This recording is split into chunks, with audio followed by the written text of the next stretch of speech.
Name is Rohit Painuly and I am from ICT virtual class Dehradun. कैसे आप सभी? मेरे ख्याल से बहुत अच्छे होंगे, फिट होंगे, फाइन होंगे। हम क्लास 9th साइंस करने जा रहे हैं, जिसमें कि हमारा chapter number 4 at structure of atom. ठीक, और हमने पिछले भाग में बात की थी थॉमसन मॉडल ऑफ एटम की। थॉमसन ने किस तरीके से, अब जे थॉमसन ने अपना एटॉमिक मॉडल हमारे सामने प्रस्तुत किया, कैसा उसका मॉडल था, क्या खामियां थी उसके मॉडल में जिस वजह से रदरफोर्ड का एटॉमिक मॉडल आया। और हमने वहां पे कुछ बातें समझी थी अल्फा पार्टिकल स्कैटरिंग एक्सपेरिमेंट में, और हमने कुछ ऑब्जर्वेशन नोट की थी कि क्या क्या बातें वहां पे हुई थी। आज वहीं से आगे चलते हुए जो ऑब्जर्वेशन रदरफोर्ड ने करी उसके आधार पर उन्होंने एक मॉडल प्रस्तुत किया एटम का। ठीक, तो वो बातें आज हम करेंगे। चलते हैं स्मार्ट बोर्ड की तरफ।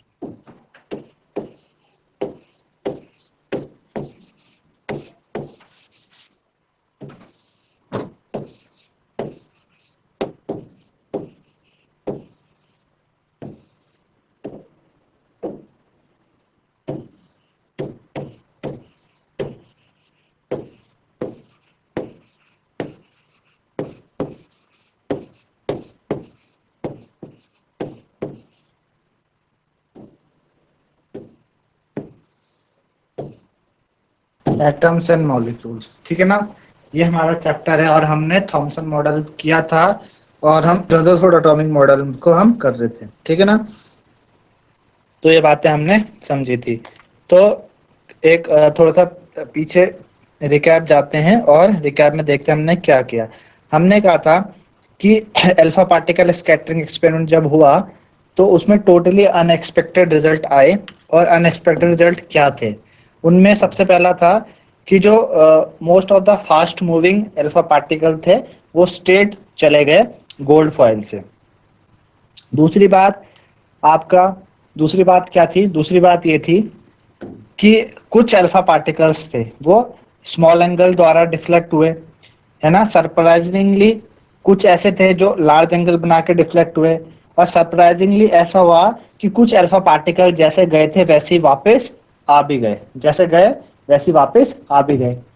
और ऐसा कैसे हुआ? 20,000 में से एक अल्फा पार्टिकल जैसे गया था वैसे ही क्या हो गया, वो वापस आ गया, है ना। तो ये सारी बातें बहुत ही सरप्राइजिंग थी रदरफोर्ड के लिए, ऐसा चीज होना, है ना। उन्होंने क्या बात की थी कि सपोज आप क्या करो, एक पीस ऑफ पेपर में 15 इंच की बुलेट को अगर आप फायर करते हो तो वो बुलेट वापस टकरा के आपके पास आ जाती है। ऐसी बात उन्होंने बोली कि भाई ऐसा हमको, ऐसा सरप्राइजिंगली बात उनके सामने हुई, है ना। तो ये बात है, रदरफोर्ड ने ऑब्जर्वेशन करी और उन्होंने अपना ऑब्जर्वेशन को किस तरीके से बताया। उन्होंने अपने अपने ऑब्जर्वेशन को इस तरीके से बताया कि जैसे अगर हमारे पास एक दीवार है और एक हमारे पास तार है, तार के बीच में गैप होता है, और एक लड़के को हमने उसकी पट्टी आंख में पट्टी बांध के हमने क्या किया, पत्थर फेंकवाए। तो दीवार पे जैसे एक पत्थर टकरेगा तो आवाज आएगी, ठीक है ना। और दीवार, और है ना, जितनी बार टकरा उतनी बार आवाज आई। और जो तार वाली थी उसमें क्या होगा, पत्थर निकल जाएंगे क्योंकि बीच में गैप है ना, तो आवाज नहीं आएगी। और जब टकराएगा पत्थर तब आएगी। और कितने चांसेस है पत्थर टकराने के? बहुत कम, है ना, क्योंकि बीच में काफी तार बहुत पतली होती है और गैप बहुत सारा है। तो उन्होंने बोला कि जो एटम है वो भी इन तारों के जैसा है कि बीच में काफी सारा स्पेस कैसा है, खाली है ना। और जो तार है उसको बोला ये पॉजिटिव पार्ट है, तभी तो अल्फा पार्टिकल भी पॉजिटिव है। जब पत्थर अल्फा पार्टिकल पॉजिटिव पार्ट तार पे टकराएगा तो वापस आ जाएगा क्योंकि रिपेल करते हैं ना। इस तरीके से बात उन्होंने बोली। और ये सारी चीज बोलने के बाद रदरफोर्ड ने क्या किया, अपना अल्फा पार्टिकल स्कैटरिंग एक्सपेरिमेंट बताया। क्या बताया उन्होंने? पहला बात की कि भाई most of the space inside the atom, है ना। तो रदरफोर्ड ने क्या कंक्लूजन निकाला? सबसे पहले हम बात करेंगे कंक्लूजन की कि रदरफोर्ड का क्या क्या कंक्लूजन था अपने मॉडल को लेके। जो भी उन्होंने एक्सपेरिमेंट किया, गोल्ड फॉइल एक्सपेरिमेंट, उसका क्या कंक्लूजन था। ये जो जो भी बातें हुई ना, जितनी सारी बातें हमने कल और आज बताई आपको, कंक्लूजन उन्होंने निकाला निकाला अपनी बातों का। पहला कि most of the space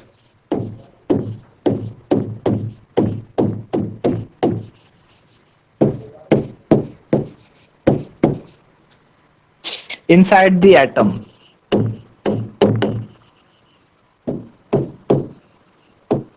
atom के अंदर जो बहुत सारा स्पेस है, मोस्ट यानी काफी हिस्सा क्या है, एम्प्टी है ना, एम्प्टी है। क्यों? क्योंकि most of the alpha particle, because most of alpha particle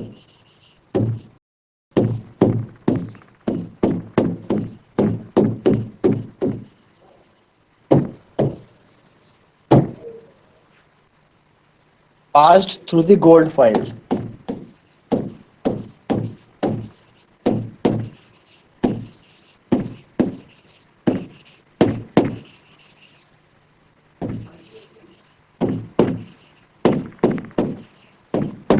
Passed through the gold foil without getting deflected.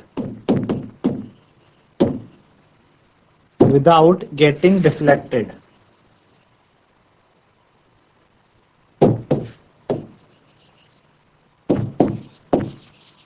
ठीक है ना, कि भाई बहुत सारे जो अल्फा पार्टिकल थे, मतलब बहुत सारे स्पेस एटम के अंदर खाली है, क्योंकि मोस्ट अल्फा पार्टिकल पास्ड हो गए गोल्ड फॉइल से बिना डिफ्लेक्ट हुए, है ना, तार के जैसे कि भाई बहुत सारा स्पेस क्या है, खाली है। पहली बात रदरफोर्ड ने ये कही, है ना। दूसरी बात क्या बोली कि कुछ अल्फा पार्टिकल डिफ्लेक्ट हुए अपने पाथ से,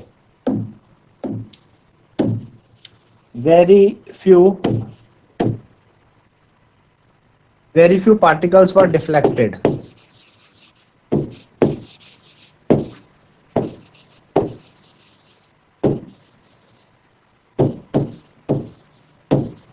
बहुत कम ऐसे पार्टिकल्स है जो अपने पाथ से क्या हुए, डिफ्लेक्ट हुए from there path, deflected from there path, deflected from there path, है ना। अपने पास से क्या हुए, डिफ्लेक्ट हुए, काफी सारे अपने पास से डिफ्लेक्ट हुए। क्या इंडिकेट किया, इससे क्या पता चलता है,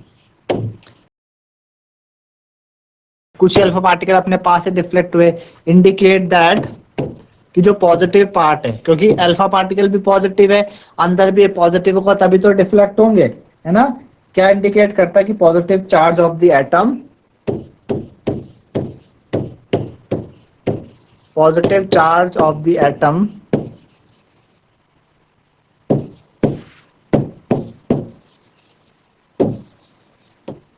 जो पॉजिटिव चार्ज है एटम का, है ना, जो पॉजिटिव चार्ज है एटम का, ठीक है, occupy very little space, occupy very little space,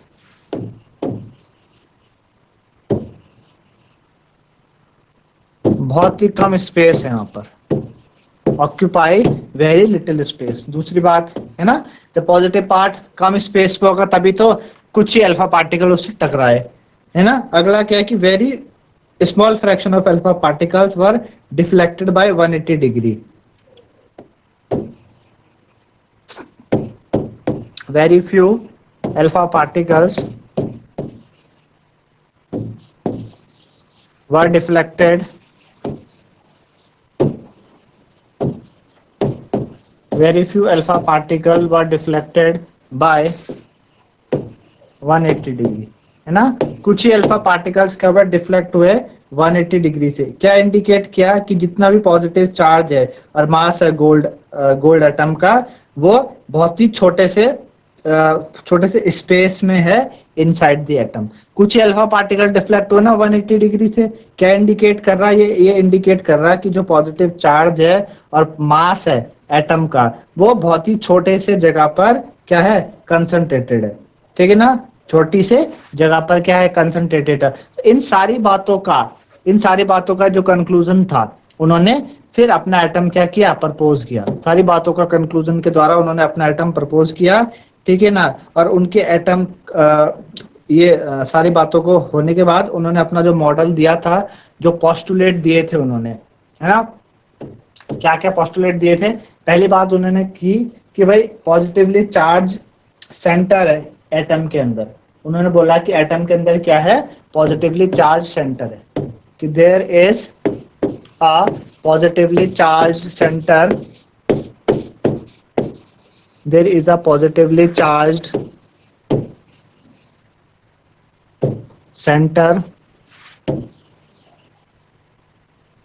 inside the atom. Inside the atom there is positively charged center inside the atom called, क्या नाम दिया उसको, nucleus, called nucleus.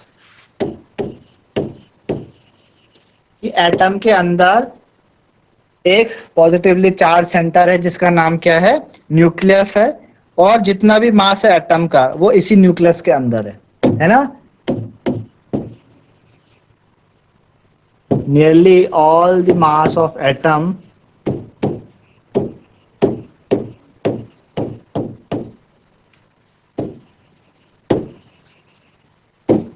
is concentrated inside the nucleus.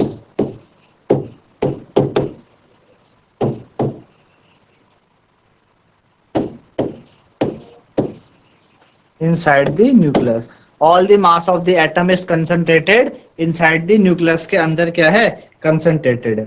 पहली बात समझ आए कि भाई जितना भी पॉजिटिव पार्ट है वो क्या है, एक एटम के अंदर है, छोटी सी जगह में, जिसको न्यूक्लियस बोला। पूरा का पूरा मास एटम का उस न्यूक्लियस के अंदर है। फिर क्या बोला कि भाई इलेक्ट्रॉन्स है जो वो रिवॉल्व करते हैं न्यूक्लियस के अराउंड सर्कुलर पाथ में। Electrons revolve around the nucleus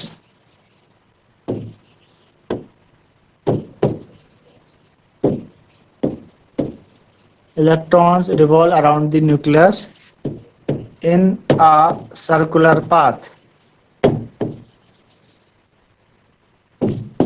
in a circular path। जो इलेक्ट्रॉन है वो न्यूक्लियस के अराउंड क्या करते हैं, सर्कुलर पाथ में रिवॉल्व करते हैं। तीसरी बात, ठीक है ना। तीसरी बात बोली कि भाई जो साइज होता है न्यूक्लियस का, the size of nucleus, the size of nucleus है ना, जो न्यूक्लियस का साइज है is very small. Size of the nucleus is very small.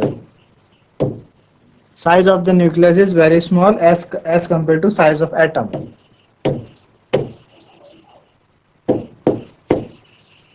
As compared to size of atom,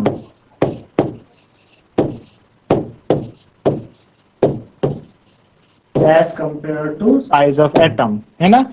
ये बोला उन्होंने, बोला ये एटम है, ठीक है, और इस एटम के अंदर जितना भी पॉजिटिव पार्ट है वो एक छोटी सी जगह पे है जिसको क्या नाम दिया, न्यूक्लियस।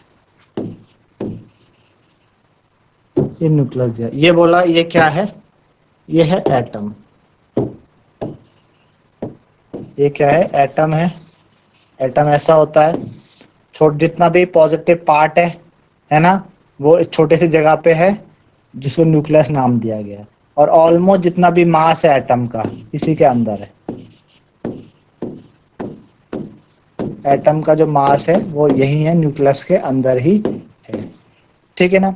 अब जो इलेक्ट्रॉन्स है, इलेक्ट्रॉन्स वो क्या करते हैं, इलेक्ट्रॉन्स इस न्यूक्लियस के अराउंड ऐसे, न्यूक्लियस के अराउंड क्या बने हुए, ऐसे सर्कुलर पाथ बने हैं, ऐसे सर्कुलर पाथ बने हैं न्यूक्लियस के अराउंड।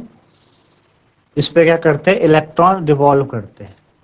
इनका नाम बोला कि ये क्या है, ये सर्कुलर पाथ है।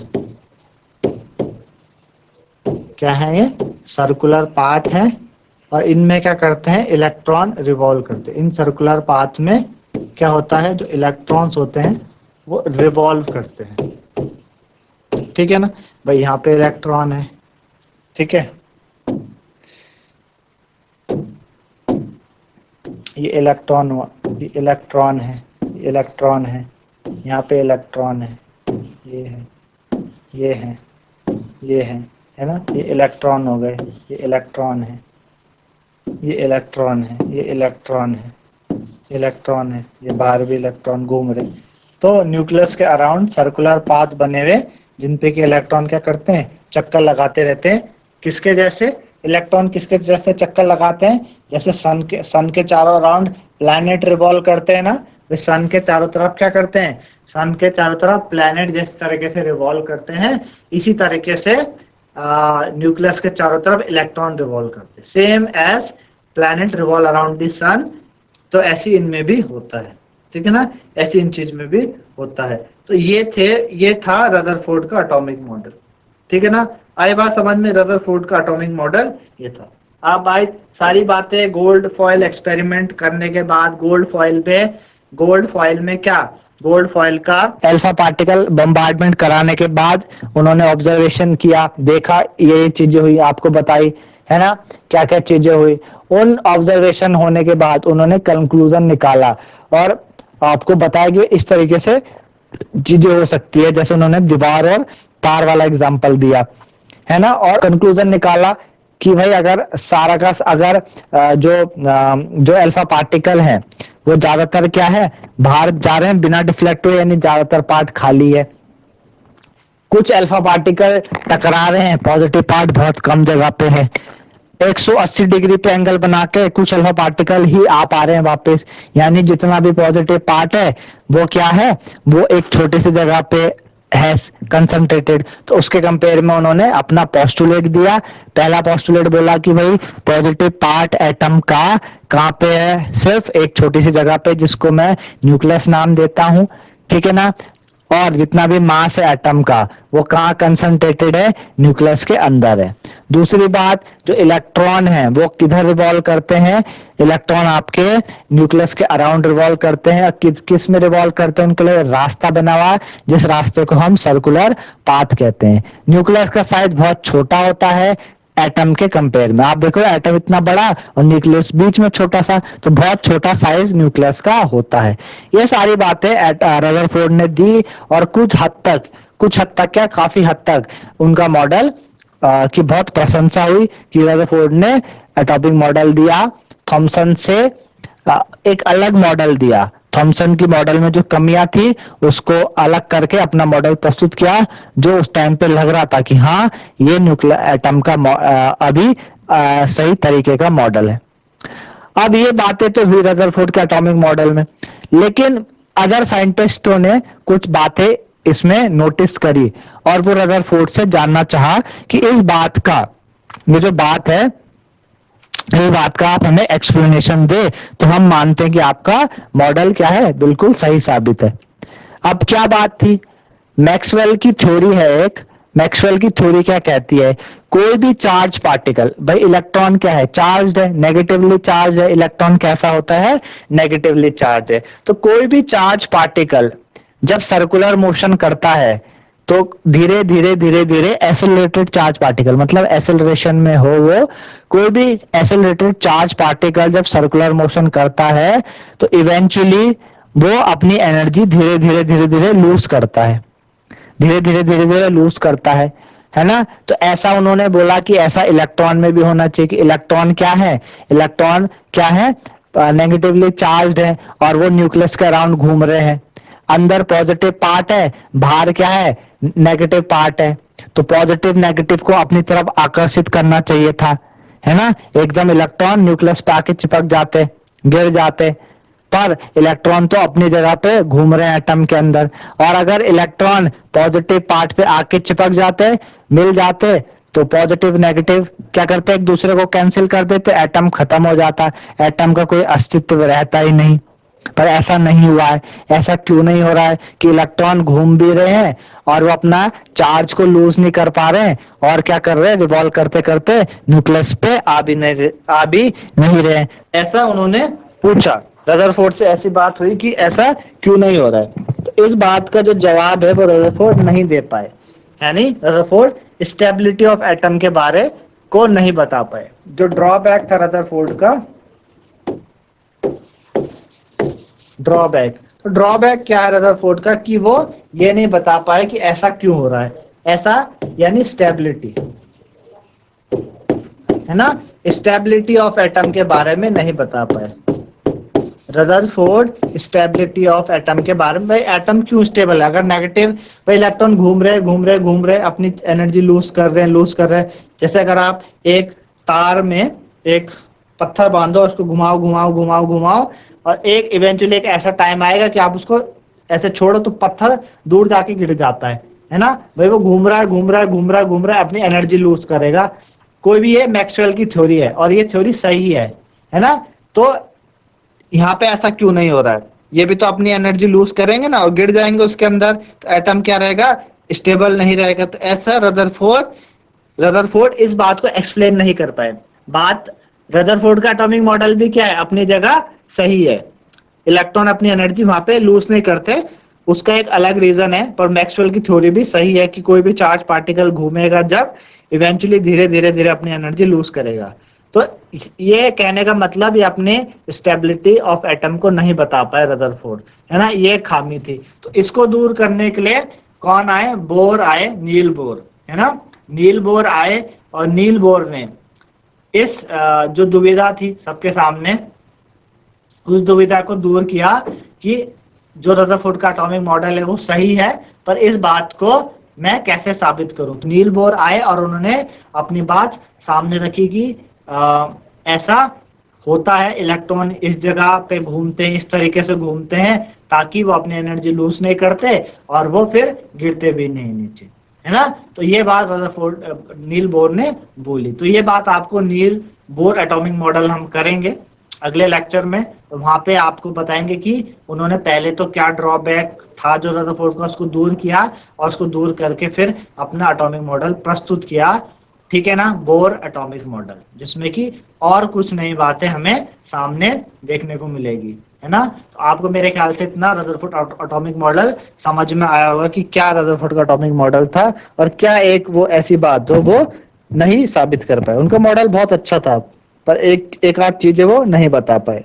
तो इस तरीके से बच्चों आपने देखा रदरफोर्ड एटॉमिक मॉडल, है ना, रदरफोर्ड के ऑब्जर्वेशन, कंक्लूजन और देन फाइनली उन्होंने अपना मॉडल प्रस्तुत किया, है ना, काफी अच्छा मॉडल दिया।